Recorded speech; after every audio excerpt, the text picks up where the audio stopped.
Apple's iPhone 17 is just around the corner, and I know what you're probably thinking. How much is this thing gonna cost me? Well, the leaks are finally giving us some answers, and honestly, things are looking a little pricier this year. For the longest time, Apple's done a pretty good job at keeping iPhone prices steady. The iPhone 16 base model was $799, and the Pro started at $999. But now, it looks like Apple might finally be making a move upward. Reports suggest we could see a $50 price increase across the board. Doesn't sound huge at first, but here's the catch. Apple may also be ditching the 128GB option for the Pro models, making 256GB the new entry point, and if that happens, prices won't just go up a little, they'll jump. Think about it.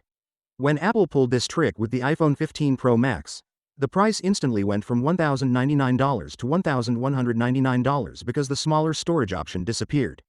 So yeah, it adds up quickly. If the leaks are right, here's where we stand. The regular iPhone 17 could land around $849. The Pro might start at $1,049, and the Pro Max could easily reach $1,199. And then, of course, we've got the brand new iPhone 17 Air, Apple's thinnest iPhone ever. This one's replacing the Plus model, which used to cost $899.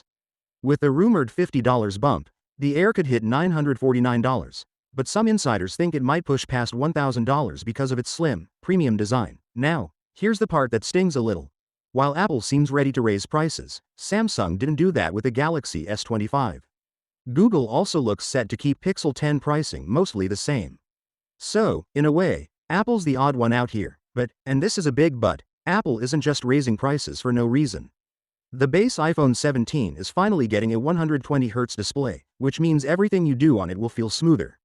The Pro models are expected to bring a crazy new 48-megapixel periscope camera with up to 10x zoom and even 8K video. And the Air? That design could be a real showstopper. The iPhone 17 lineup probably won't come cheap.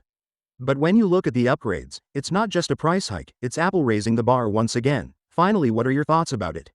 So without being said, let me know your thought in the comment below, and if you are new here, please subscribe. Peace out.